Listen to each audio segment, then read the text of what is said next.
Sa Dimona po last night, 2 nights na po nakalipas. Yun po yung tinamaan po nung direct hit po.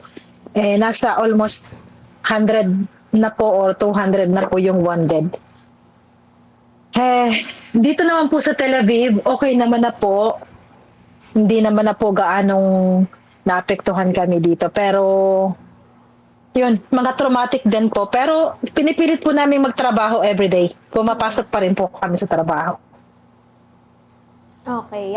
So, kahit man po masasabi po natin na so far so good, gaya nga po ng binabanggit po ninyo kanina, nakalagayan po ninyo dyan. Pero, meron pa rin kasi yung mga pagkakataon, di ba, na pwedeng maapektuhan ang inyo pong pang-araw-araw na buhay. Lalo din po na ito po mga ordinaryo din po or yung mga hindi sanay, no, ng mga residente. Dahil po sa ganyan po nga sitwasyon, ano po yung napapansin din po natin? Ano po na mga ganap po dyan? O kaya naman po nababanggit, especially ng mga overseas Filipino workers po natin, mga Filipino communities, when it comes dito po sa tensyong ito, Ma'am Mel? Karamihan po sa kaibigan ko, ayaw pa rin talagang umuwi. Sabi nila, anong gagawin natin? Kung uwi tayo ng Pilipinas, mamamatay din tayo dun sa gutom. Mas maganda na nandito tayo. At least nagtatrabaho pa rin, may pera pa rin, nakakapagpadala pa rin. Lalo na tumataas yung shekel, value ng shekel ngayon. Ma'am Mel, meron na din ba yung mga isinasagawa din po ng mga relief operations or yung pag-evacuate na din po, nakasalukuyan din po ginagawa ng ilan po mga residente po dyan, lalo na hindi pa rin po talaga tumitigil, mayat maya, ito po nga pag-aatake o di naman po kaya missiles, pambobomba din po dyan sa inyo pong nasasakupan, Ma'am Mel?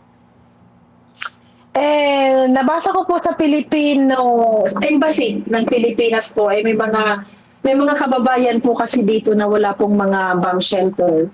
May mga inano po sila, in-evacuate na po. Pero dito po sa neighborhood ko kasi, puro po kasi kami dito may bomb shelter. Wala naman po.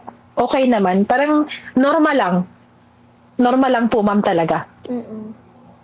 Ma'am Mel, kayo po personally, ano po yung nakikita po ninyo or napipredict po ninyo na posibleng maging senaryo sa mga susunod na mga araw or linggo or buwan pa, 'di ba? Kung tatagal pa po talaga, ito po nga tension po diyan. Kung magpapatuloy po ito, saan aabutin ang bansang Israel or yung mga karatig din po ng mga lugar po diyan sa gitnang silangan na kung sakali na hindi po talaga magpapababa po ng pride o di naman po kaya magkakaroon po ng ceasefire, Ma'am Mel, saan po aabutin ang tensyong ito kung sa tingin po ninyo? Nakakalungkot, ma'am, po kasi dito po sa Israel, lalo pong lumalakas yung shekels. At saka yung presyo po dito, nagsisipagbabaan. Kaya mapapasana all ka na lang po talaga. Kasi from 50% off, 90% off, parang nakakalungkot kasi, 'di ba, maririnig mo yung mga hinaing ng mga kapwa Pilipino sa Facebook, sa SOCMED na yung diesel nga, yung gasolina, pero dito po as is bumababa, nagiging mura. Samantalang po yung karamihan talaga ay nakakalungkot po. Pero ang Israel is still, alam naman po natin yun na mayamang bansa po ito. Yeah. Lagi po silang handa. Malaki po talaga ang pondo ng Israel po sa war na ito. At binigay po nila halos 50% po talaga ng pondo.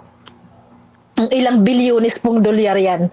Kaya ang Israel po ay patuloy pa na tumataas yung yung shekels nila. Nakakalungkot.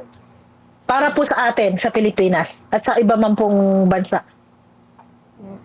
How about yung survival mode naman po natin dyan, Ma'am Mela? Meron na din ba yung mga nagpapakita na rin po, ng pagpapanic buying o di naman po kaya yung andun pa rin po yung takot na ito po mga residente po dyan or so far, kalmado pa rin po dahil nga syempre nariyan din po unang-una, ito po nga pag-asiste ng gobyerno po natin dyan po sa Israel. Paano po napapakalma? Ito po mga baguhan or yung mga kababayan, mga residente din po natin dyan, sa gitna nga po na ito pong tensyon na inyo pong nararanasan, Ma'am Mel?